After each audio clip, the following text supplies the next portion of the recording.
We left 6 days ago from Gympie on an adventure across Australia with women's off-road legend Jemma Wilson and her dad.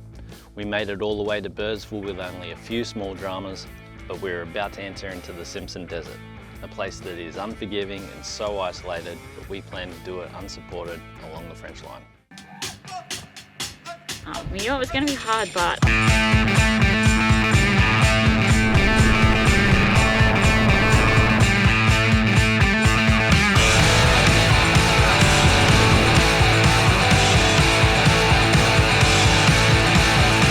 Simpson Desert is clearly the highlight of the trip. Hardest, most remote. And I probably would not have went across the Simpson.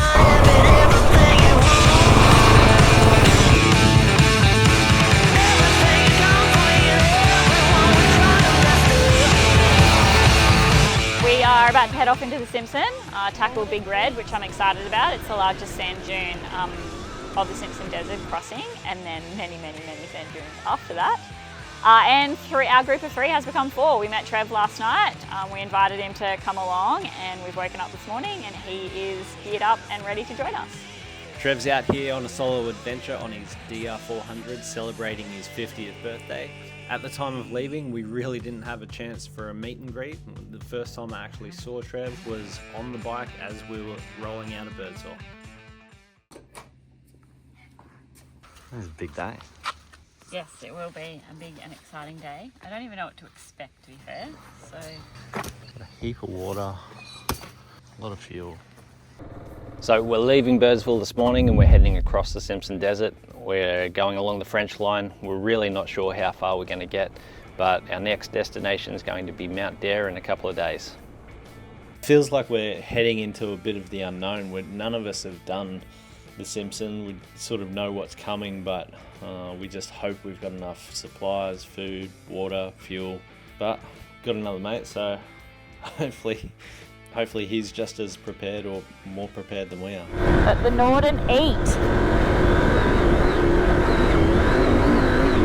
Oh mate, not a problem.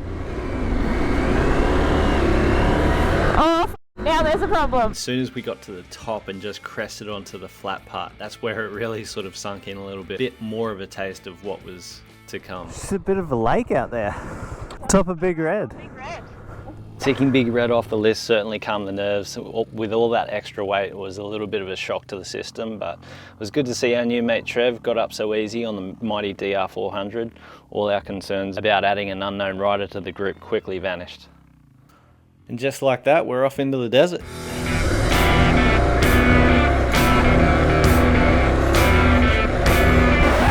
It was very challenging carrying, like 35 litres of fuel, maybe 20 litres of water, food, tools, spares, camping equipment, clothes. A lot of clothes too, because it was very cold. A different game when we have all this weight and we're going through the sand. So we've come from Big Red around the lake to here, and we all have to do a little bit of a retie, except for Trev. Trev is not having to do any reties.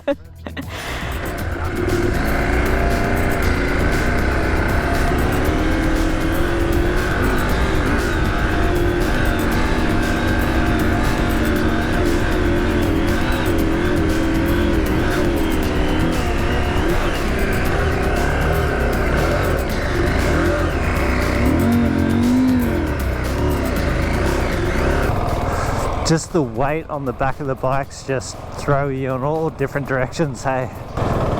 Even that going up Big Red is like a huge wake-up call. There's no warming up to it, it's just... Yeah. Hello? Oh, I've blown a fuse, I think. Okay. The ignition wire must have hit the frame where it cut through. I fixed that. So Albert's actually blowing a fuse here, guy. Oh, yes. Yeah. Alright, I'll turn around and come back. Okay. So Trevor's blown the main fuse. No much about fuses, but that sounds like a good one to blow. No, it doesn't. It's a really straightforward, simple job if you haven't got the pennies and stuff there. You wouldn't happen to have a spare fuse, would you? Oh mate, you guys are legends. Thanks so much for that. Thank you. See us.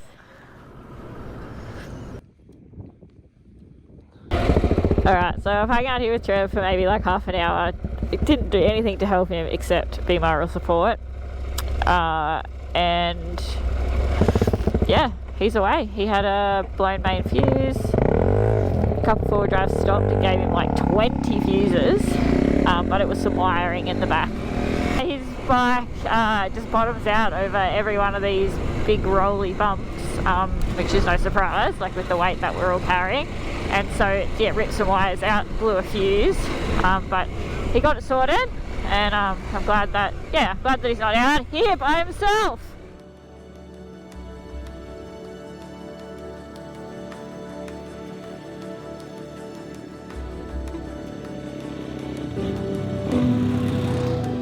Ew. Holy shit, it's soft.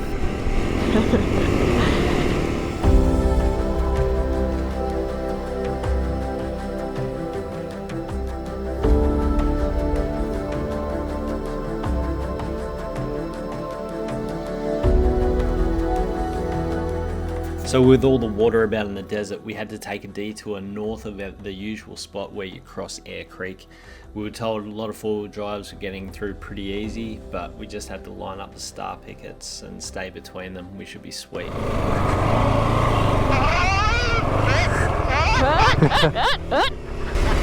Okay, I see why they put star pickets in.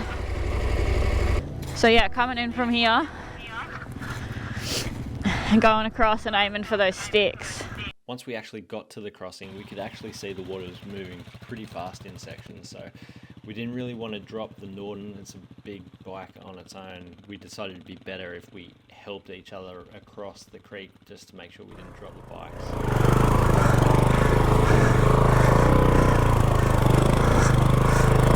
Air Creek was moving a little bit too quick to ride through there safely without fear of dropping these things, especially the Norden.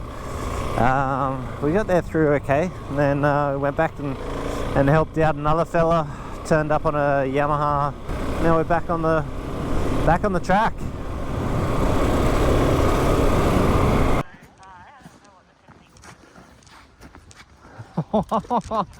You are kidding me. What have we done here, mate? Well, the track's not wet. I felt myself bogging in. This thing is down low. Nah, and I felt myself sink, and then I stopped there and was like, what do I do? And I tried to shoot across here, but it didn't work out.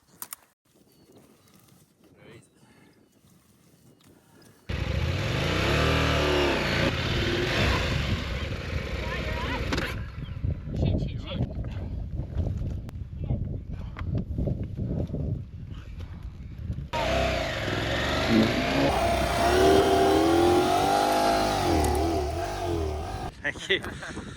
Thanks, mate. Well, Gemma, I think we're buddies now. Yeah, look, I should have gone up high, but it was that kind of mud where it is crusty on top, so it looked dry, but turns out it's very moist underneath. And I realised too late, and I was sort of in it, and then I tried to get out of it, and I got very bugged. And luckily, Doug, WR 250 guy who nearly drowned his bike in the creek earlier, Guy jumped in the water and helped him push it out. He came to the rescue, and between Guy and Doug pushing and pulling and lifting and me doing the throttle, we were able to get it out, but only just. It was so bogged. We've done 118 Ks in 7:30, 8:30, 9:30, 10:30, 11:30, 12 in 5.5 hours. Look at you looking for traffic. We've knocked over 1/5 of the desert, and it's slow going. It's taking everything we have just to keep it going. You can't stand up and move back and shift your weight around like you would normally want to. Your luggage bags, fuel, it all just compounds and makes it so much more difficult. On a motocross bike or an enduro bike, this would be absolute heaven, but it's just not our reality on these big things. It's just slow going.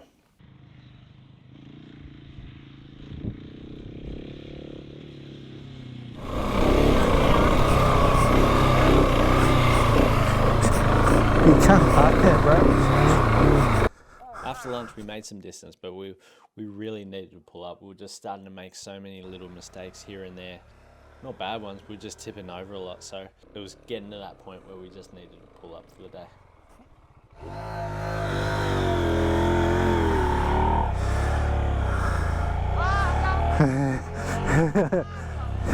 Oh, wait.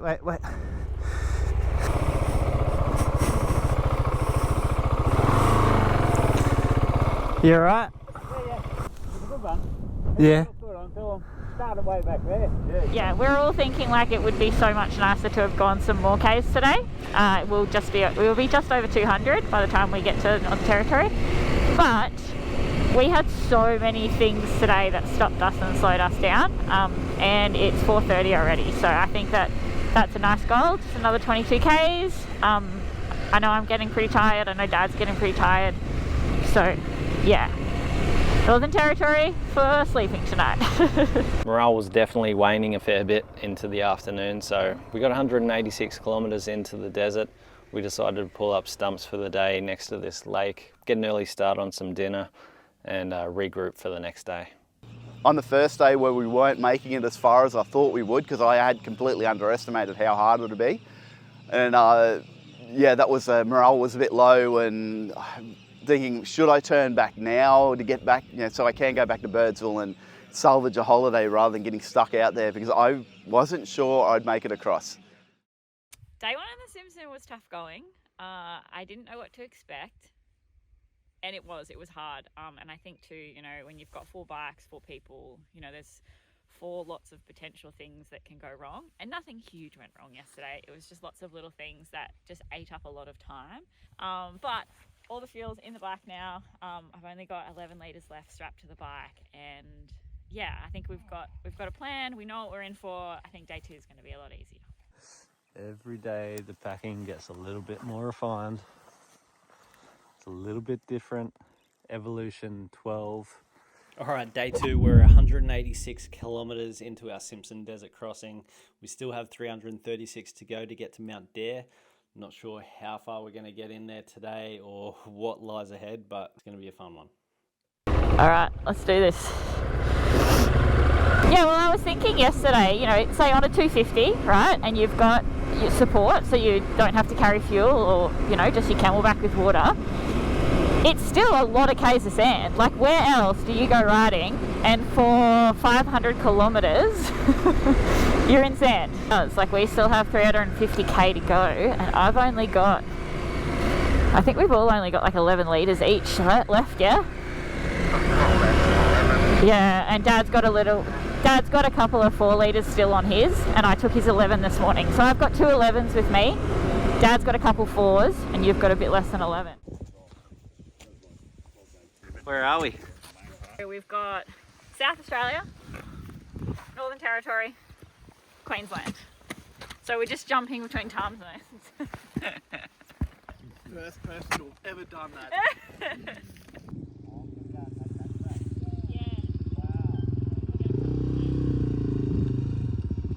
Alright, Desert Dingo.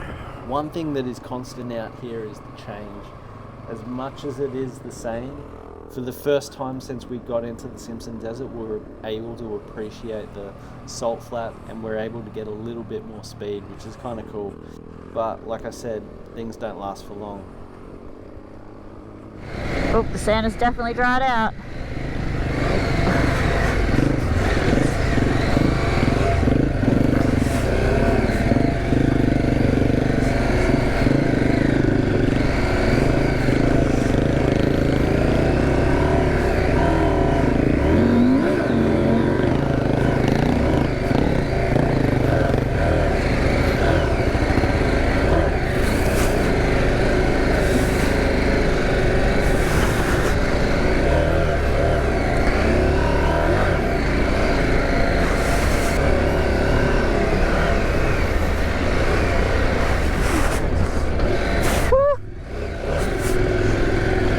Pull up. Far out. Man, this is so hard on this big bike, and I'm real stuck here. So if maybe you give it a pull, I'll try and give it a push. Ready, set, go! Ready, set, go! Go! Go! Okay, hang on, hang on, hang on! Oh man.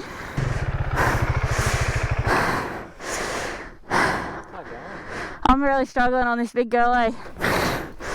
Nice.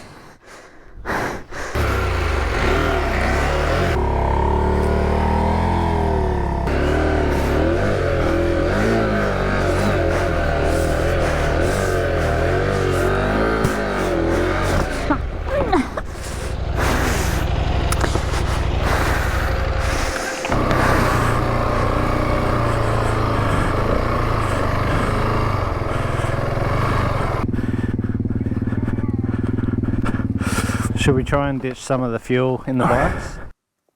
After turning up from the salt flats, we had so many struggles confined to about 400 meters. A couple of tip overs, so the only way to help this was to get some of the fuel that was on top of the bike into the fuel tanks and drop the tire pressure a bit.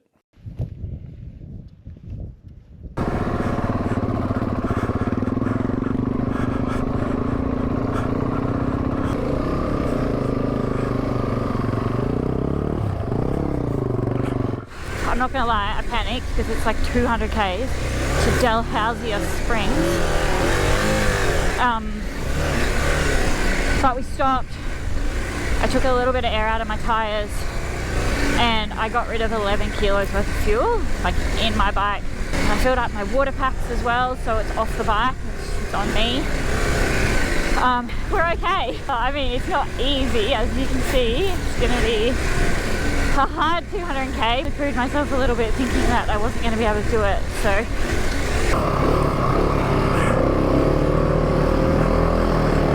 Come on, Teddy.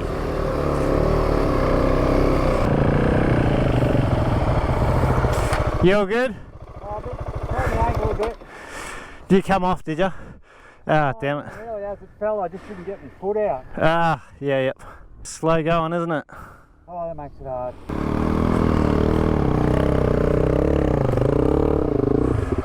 Let's get you, Teddy. Hang on, mate. 1, 2, 3. Thanks, guy. No worries, mate.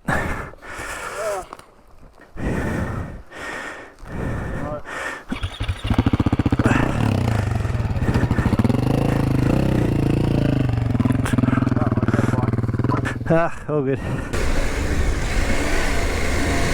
Yeah, this is cool. So first salt pan crossing of the French line.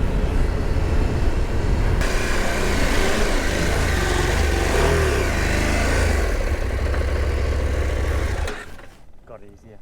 Yeah, definitely got easier. I was a bit stressed there for a second. I wasn't going to be able to do it, eh? Having put most of the softer sand behind us, I stopped for about 15 minutes to get some video and some drone shots before shutting down the cameras and trying to catch up to the others before we stopped for lunch. Just as I crested the one dune, I could see Ted's bike on its side. He was under it and he wasn't moving. I pretty well thought he was dead at that stage. Come on, Guy. Come on, Trev. Where are you?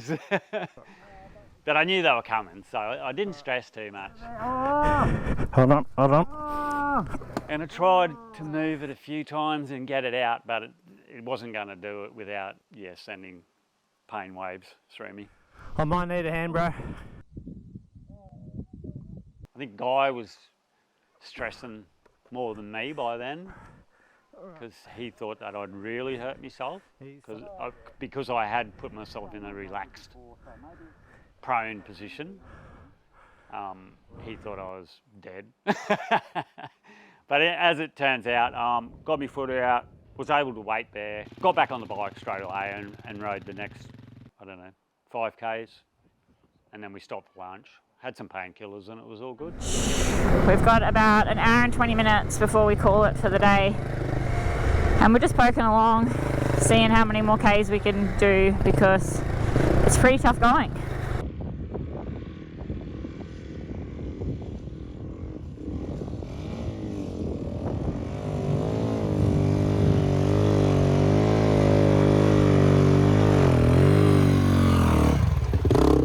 Go for a car, and now I'm bogged AF.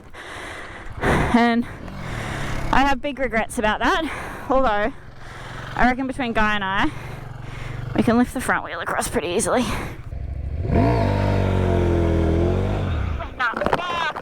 I'm really bogged. Alright, would you like to do the lifting and I'll do the stabilising? What am I doing? Just lifting and sliding? It's pretty wedged in the back. You're the digger from way back, eh?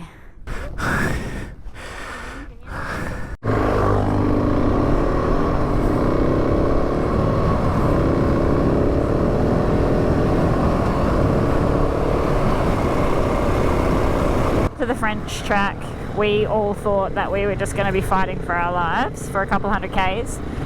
We had heard people call them the dunes from hell, and we'd been told that it gets way harder when you get to the French line. And then we got to the French line, and the first 2 dunes were so difficult. And now turns out we're not fighting for our lives. We're just cruising. You just can't go fast because of the bumps and the soft sand, like with all this weight.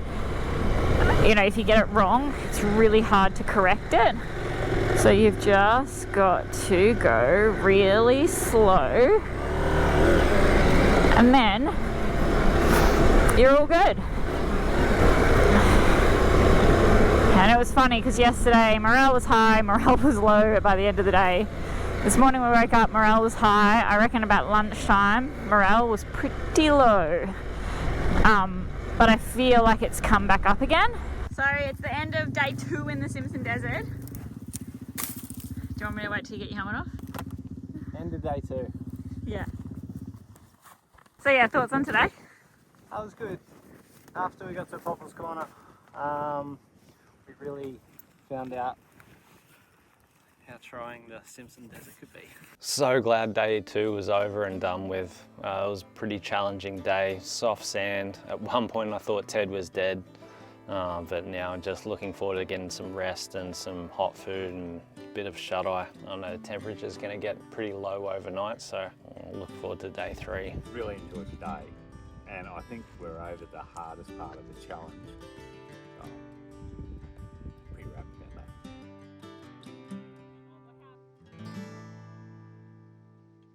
Day 3 in the Simpson Desert, we have 254 kilometers to get to Mount Dare. Quite cold overnight, so we're just taking our time getting ready. Everyone's feeling a little bit sad and sorry for themselves. Ted's foot is looking pretty cooked, but pretty sure we'll be able to get out of this. All right.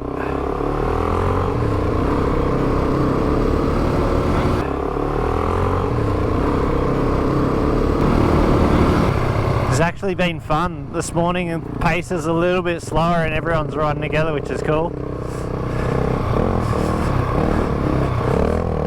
One thing that keeps creeping into my mind as we're getting closer to the end is, are we actually going to make it on the fuel that we've got? Because we were budgeting pretty tight as it was, and then with all the diversions that we hadn't really accounted for, been trying to keep the revs down low, trying not to rev it as much, but sometimes it's unavoidable. You get a little bit stuck in a sand dune and you've got to twist the throttle a whole heap just to get you out of there. Following Trev, that little jerry can might be my saviour. He reckons he's got enough to keep going to Alice. Trev's a machine operator on the sunny coast, happens to know Jemma, has been to one of her courses, which has been awesome. And then Trevor's out here celebrating his 50th birthday, doing it solo, but I think when his missus found out that he's found someone to ride with, she was pretty happy. Been quite the addition to our group, which has been sweet.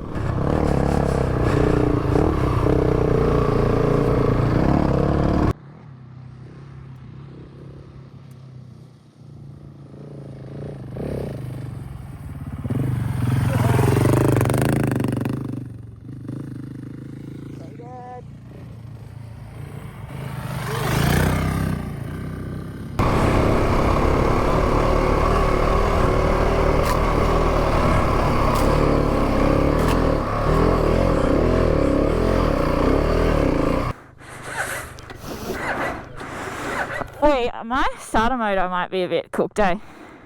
So what's happened? So we've done a lot of stop starting over the last couple of days in the sand, and I've probably left my key on, running my phone and charging things in my little tank bag. So the battery's flat, and the cold too. Batteries don't like cold, hey? So yeah, I'm a couple volt down on the batteries, but Trev to the rescue has a little starter pack, and it's pretty easy to get to the battery on the Norden, so we shouldn't be too long. Dad's getting a nice head start. Hopefully he's still upright. Yes. If he's waiting for us, I hope he's standing up and not laying under a bike. Okay, battery.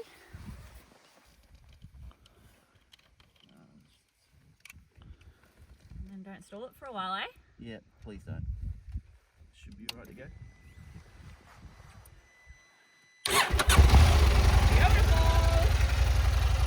Back in business. How easy to get to the battery. Lucky.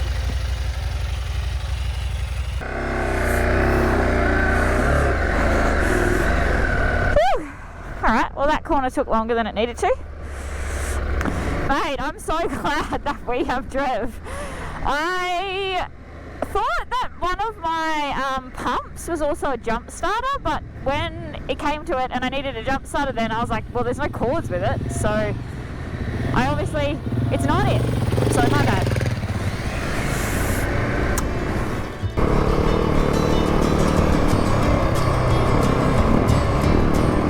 Oh, nearly hit that bank with my bag. I almost wore you. Yeah, sorry about that.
I think we're out of the dunes.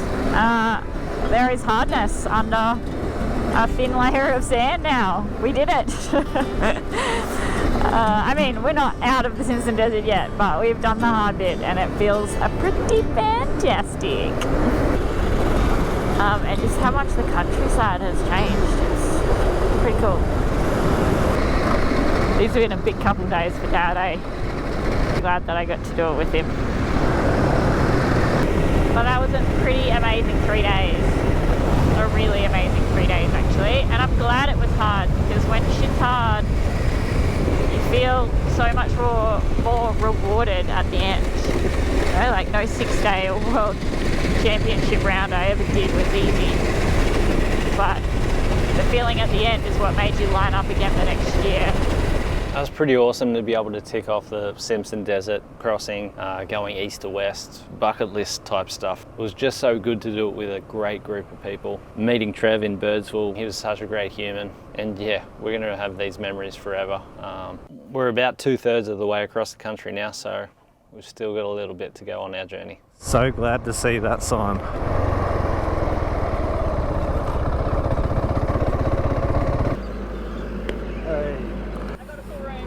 Oh, yeah, hell yeah.